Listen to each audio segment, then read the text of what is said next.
Maaf dulu nak ya. Kabelnya kan dari sana mau cukup pindah nih. Jadi nggak bisa, masih dimatikan. Oh, ya udahlah nanti aja lah. Nggak apa-apa aja. Ada apa-apa. Oke, Pak. Makasih banyak. Masalahnya nggak boleh dilewat ke dalam ini kata itu, karena mereka kan jualan ini. Mau lewatkan PLN bilang samping ini biar tahu. Jadi pikirannya kan dalam ini kan pakai batu kita dari sana. Oke, siap Pak. Oke lah. Oke, maaf nak ya. Nggak apa-apa Pak. Ya. Makasih ya. Enak aja Pak. Kita mundur dulu ya. Nggak ingat lagi betul kan lampu. Iya Pak.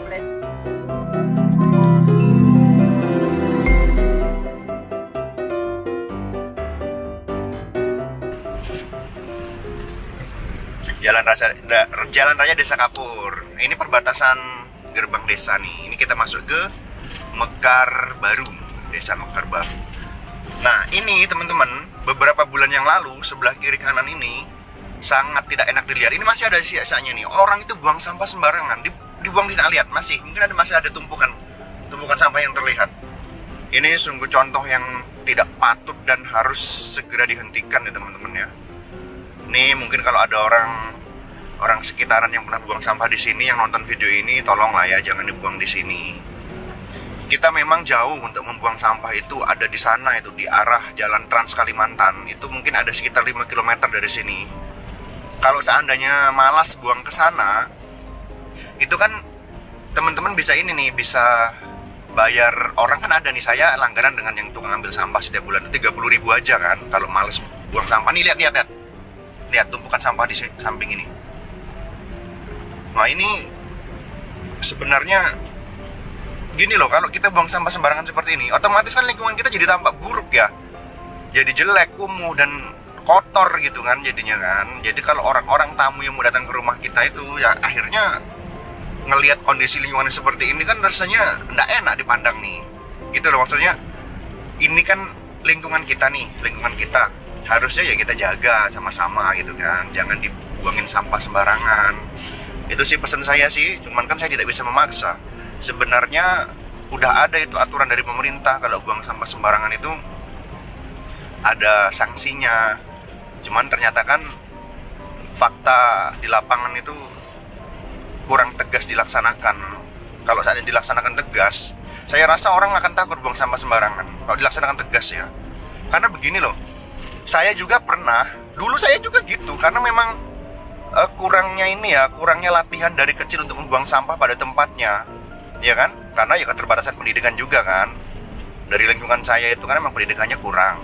Nah begitu saya sekolah dan saya sampai ke perguruan tinggi dan saya sampai berkunjung ke negeri tetangga, sama-sama di Kalimantan nih, di Sarawak tepatnya kan. Di sana saya mulai tahu loh, ternyata kalau buang sampah sembarangan itu akan menyebabkan negara kita kotor. Terus sekali saya datang di Sarawak, kok bisa bersih? Dan aturannya di sana tegas sekali ya teman-teman ya. Saya pernah makan permen di taman, saya belum menemukan tong sampah itu. Jadi saya masukin kocek sampai dapat tong sampah. Nah, artinya apa?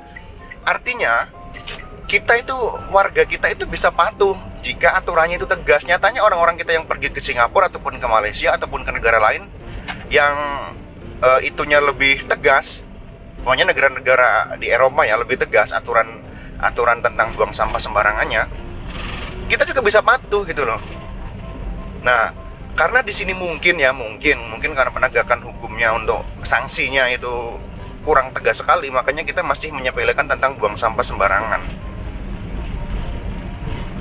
Kalau ada acara-acara, umpamanya acara apa di kampung ataupun di dimanapun, sering kita lihat orang-orang kita habis minum, habis makan pentol kuah itu bekas plastiknya dibuang saja begitu saja.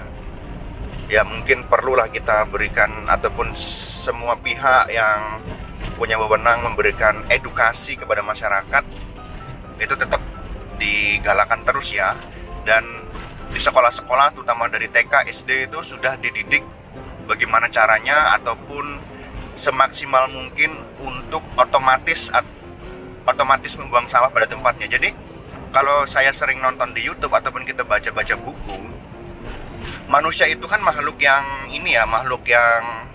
sebenarnya itu melakukan segala hal itu, kebanyakan itu adalah atas dasar emosi. Emosi itu bukan emosi marah ya maksudnya. Maksudnya itu adalah apa itu namanya?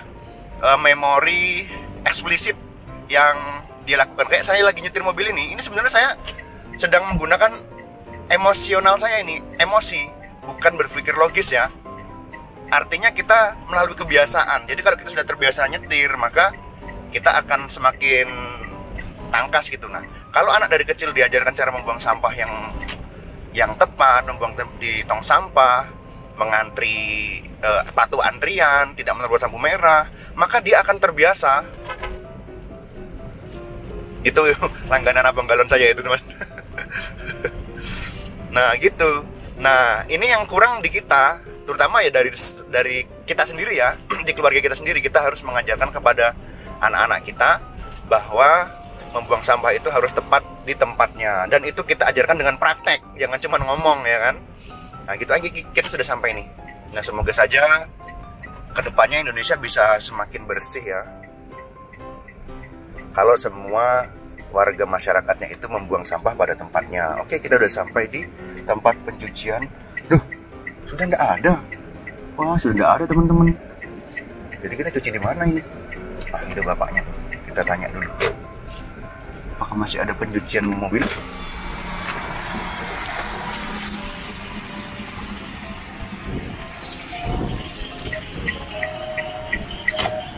Masih buka kan Pak pencucian mobil? Kalau mobil bawah enggak, itu jadi roboh. Tanda apa sih? Iya, enggak apa-apa kan? Enggak apa-apa. Oh iya. Kalau bawahnya tuh enggak ada tanjakan. Kok dibongkar Pak? Mau buka minimarket rencana mau dipindahkan ke sini. Oh, pindahkan ke sini. Mau dipindahkan di sini. Oke lah. Jadi motor masih di depan, kalau mobil tarik ke belakang. Oh gitu. Langsung ke sana ya? Iya. Oke teman-teman, ternyata sedang ada perubahan posisi nih. Yang depan jadikan minimarket, lagi dibangun kayaknya, lagi dibangun ruko. Terus nanti pencucian mobilnya dipindah ke belakang rukonya. Kita mundur ya, pelan-pelan kita mundur. Karena mobil ini udah 2 bulan kali nggak dicuci nih. Saya sibuk sekali, bikin konten aja mana sempat. Makanya ini saya bikin konten seperti ini nih, supaya itu channel YouTube-nya tetap hijau grafiknya. Penghasilannya bukan seberapa dari channel YouTube ini, teman-teman. Maaf dulu nak ya. Kabelnya kan dari sana mau coba pindah nih. Jadi nggak bisa, masih dimatikan. Oh, ya udahlah nanti aja lah. Nggak apa-apa aja. Ada apa-apa. Oke, Pak. Makasih banyak. Masalahnya nggak boleh dilewat ke dalam ini kata itu, karena mereka kan jualan ini. Mau lewatkan PLN bilang samping ini biar tahu. Jadi pikirannya kan dalam ini kan pakai batu kita dari sana. Oke, siap Pak. Oke lah. Oke, maaf nak ya. Nggak apa-apa Pak. Ya. Makasih ya. Enak aja lah. Kita mundur dulu ya. Nggak ingat lagi betulkan lampu. Iya Pak. Besok kan pakai lampu. Makasih Pak ya. Iya. Oke, kita cari tempat lain ya. Mari Pak.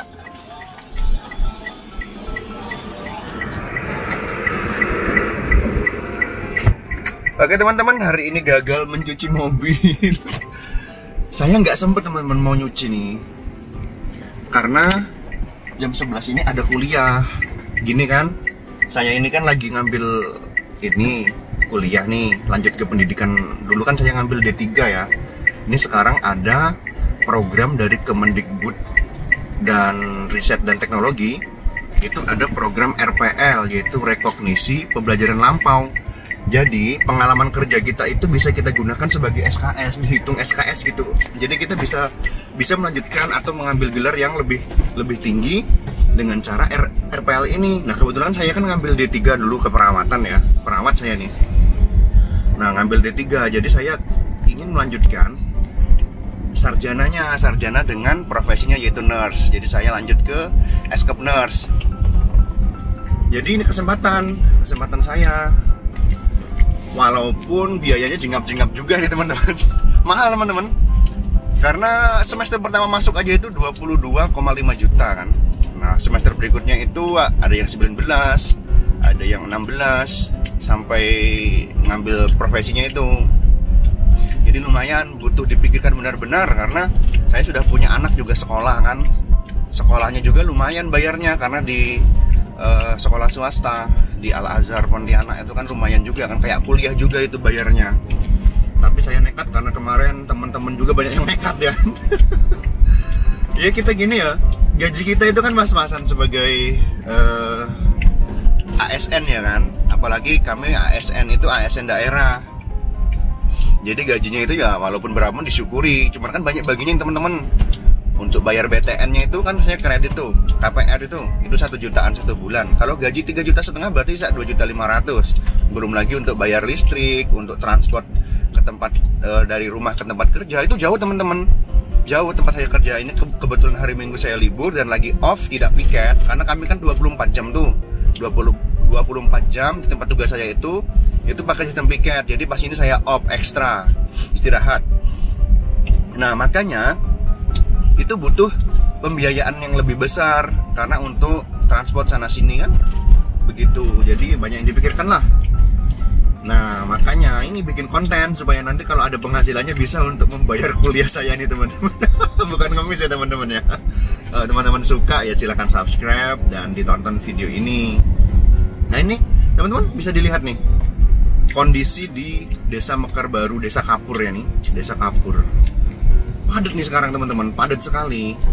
Ini kita harus hati-hati sekali lewat sini, karena banyak orang pakai motor itu kadang-kadang dari gang ataupun dari perumahan itu langsung masuk ke jalan tiba-tiba. Terus ada juga yang parkir. Nah, seperti ini mobil ini kan parkir, kakinya masih di jalan tuh. Jadi kita harus hati-hati, benar-benar hati-hati. Oh, dia jualan. Biasanya ada juga yang parkir ataupun beli sesuatu tuh belum turun dari jalan, masih di jalan berhenti gitu. Makanya kita harus hati-hati benar-benar. Nah, jadi lanjut tadi tentang kuliah. Ini kan kesempatan nih teman-teman juga dari satu kabupaten itu ramai kan, yang ikut ada sekitar belasan orang. Jadi kita bersepakat untuk lanjut kuliah untuk mengambil Eskop Nurse. Sebenarnya dulu itu saya kan suka membaca nih, suka belajar sejarah, bahkan belajar filsafat juga kan. Saya kepengen ngambil S1-nya tuh filsafat, tapi ternyata di Kalimantan ini tidak ada jurusan filsafat, ada di Jawa, jadi ya tidak bisa. Terus teman-teman kemarin ngasih saran, udahlah linear saja, karena ada pengaruhnya juga untuk jenjang karir ataupun ini ya, untuk peningkatan penghasilan gitu kan. Terus profesionalitas kita juga semakin bagus kalau kita belajar kan beda nih, D3 dengan S1 itu tetap jelas beda. Perbedaannya mungkin di analisa masalah ataupun mencari akar masalah biasanya gitu. Di S1 itu lebih ditekankan di teori seperti itu. Jadi kita paham mencari akar masalah dari suatu masalah yang kita selesaikan, terutama masalah-masalah kepada pasien ya, masalah keperawatannya gitu. Oke, sepertinya kita akhiri dulu ya teman-teman ya, karena kayaknya nggak ada tempat lain untuk cuci mobil di sini. Oh, ada di depan ada teman-teman. Kita lanjutin aja ya sampai sekitar 20 menit biar videonya durasinya panjang. Jadi apa yang saya obrolkan, wow, apa itu? Oh, sepeda listrik teman-teman. Oke. Ini kan saya sebenarnya dulu ini sering nonton videonya Om Martin, nama itunya, nama channelnya itu Arek Martin kah? Martin Arek Vlog. Beliau itu ngevlog di Amerika, jadi dia keliling Amerika. Cuman sekarang sudah agak kurang aktif, mungkin beliau sibuk bekerja ya. Nah, saya itu ngelihat, wah, kalau dibandingkan jalanan di sini dengan di sana dan keteraturan di Amerika itu dengan di Indonesia itu jauh sekali ya. Lihatlah kita berdempet-dempet. Mereka itu orang-orang Eropa itu punya pemikiran ke depan ya, maju ke depan. Begini loh, mungkin di Eropa masih kayak gini ya kan, rumahnya masih mepet-mepet segala macam kan, ada bangunan-bangunan yang seperti kita ini, tapi mereka lebih rapi ya. Begitu mereka dapat tanah baru di Amerika, mereka berpikir ke depan. Jadi mereka mulai merencanakan tata kotanya itu luar biasa, direncanakan benar-benar. Nah, jadi pengalaman mereka di Eropa sudah hibit-hibitan itu, mereka tidak ingin mengalami pengalaman yang sama di tanah barunya. Kita lihat Australia, kita lihat Selandia Baru, kita lihat Amerika Serikat itu. Itu tata kotanya luar biasa bagus ya. Desanya juga bagus dia, pedesaannya itu. Nah, kalau ingat-ingat desa-desa di Amerika itu kan, kita ingat lagu yang dinyanyikan oleh John Denver, ya kan? Country Road. Nah, gitulah Country Road. Kalau ini, kalau kita nyanyi Country Road di sini, dia bagus sekali kan, tata kotanya. Jalannya besar, jalannya bagus. Terus ada bangunan seperti ruko, itu pun jaraknya dari jalan itu sekian. Tiang listriknya nggak semeraut seperti ini, kabel internetnya nggak semeraut seperti ini. Tapi saya yakin suatu saat kalau Indonesia ekonominya itu bisa meningkat menjadi 4 besar, ini kan 16 besar nih, mungkin 2050 atau 2100, mungkin bisa berubah. Nanti mungkin pakai ditanam, kan jadi listriknya ditanam. Tapi ya itu perlu biaya besar, begitu. Tapi kalau untuk sekarang ekonomi kita alhamdulillah bagus-bagus aja kok. Karena lihatlah, bergerak ini, orang ini sedang menjalankan ekonomi ini. Saya ini sedang menjalankan ekonomi juga ini, proses ekonomi. Karena saya sedang mencari pencucian mobil, kan? Akhirnya yang usaha pencucian mobil tadi bisa dapat pelanggan dan bisa membayar karyawannya, begitulah seterusnya. Walaupun kalau dilihat ya kita masih mirip dengan India. Kita mirip dengan India loh teman-teman. India itu kalau nggak salah itu negara yang paling tidak higienis itu. Itu menurut data kita cari ya. Dan Indonesia itu nomor urutan berapa? Tidak jauh dari India kita. Entah nomor 3 atau nomor 4 atau malah nomor 2. Nah, jadi kan kita mirip-mirip India. Tetapi India itu punya kelebihan. Kelebihannya itu benar-benar mereka generasi penerusnya itu dipersiapkan untuk menguasai teknologi. Coba lihat sekarang yang menguasai teknologi siapa? Yang kerja-kerja di bidang-bidang teknologi di perusahaan teknologi besar siapa? Yang di Microsoft, yang di Apple, yang di Google siapa? Kebanyakan orang-orang India loh, teman-teman. Jadi apa? Jadi mereka punya sumber daya manusia yang sangat banyak dan mereka didik dengan luar biasa. Akhirnya mereka berhasil menjadi kekuatan besar ekonomi dunia. Bahkan ini baru-baru ini kan India yang kita olok-olok makanannya dikremes-kremes pakai tangan. Kita bersama sebenarnya sih. Sebenarnya sama, kita pakai tangan juga kan. Itu sudah mendaratkan pesawat antariksanya di bulan. Nah, kok kita malah menertawakan mereka, dibilang itu bohong lah, itu macem-macem lah. Itu kan memalukan sekali. Bukannya kita malah terpicu untuk bisa seperti India, ini malah kita mengolok-olok bahwa itu palsu. Ya memang yang di kontrol pusat pengendaliannya itu memang terlihat seperti itu kan simulasi dalam aplikasi teman-teman, biar memudahkan para kontrolernya itu bisa mengontrol, bisa melihat kondisi pesawat ruang angkasanya teman-teman. Mana ya? Ngomong terus terlewat pula tempat cuci mobilnya nih. Aduh, di mana ya? Ah, ini dia. Cuci salon mobil sia-sia. Kita belok ke sini ya. Kita minta jalan, apakah dikasih? Tidak. Apa dikasih? Nggak mau ngasih, oke.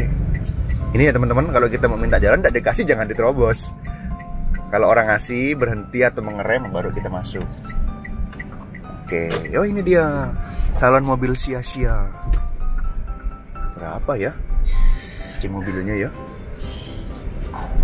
Oke teman-teman, kita cuci di sini. Ini orang mau mundur ya? Tadi salah nih teman-teman. Kita nepi dulu. Lama nih mas, kayaknya mas. Nah, kita di sini.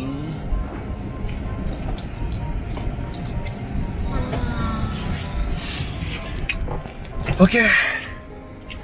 Itulah panjang kita ngomongan dari tadi mas. Kita cuci mobil di sini ya, gimana?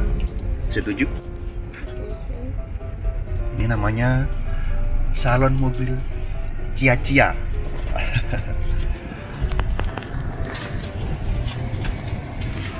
Oke teman-teman, saya mau nyuci mobil dulu.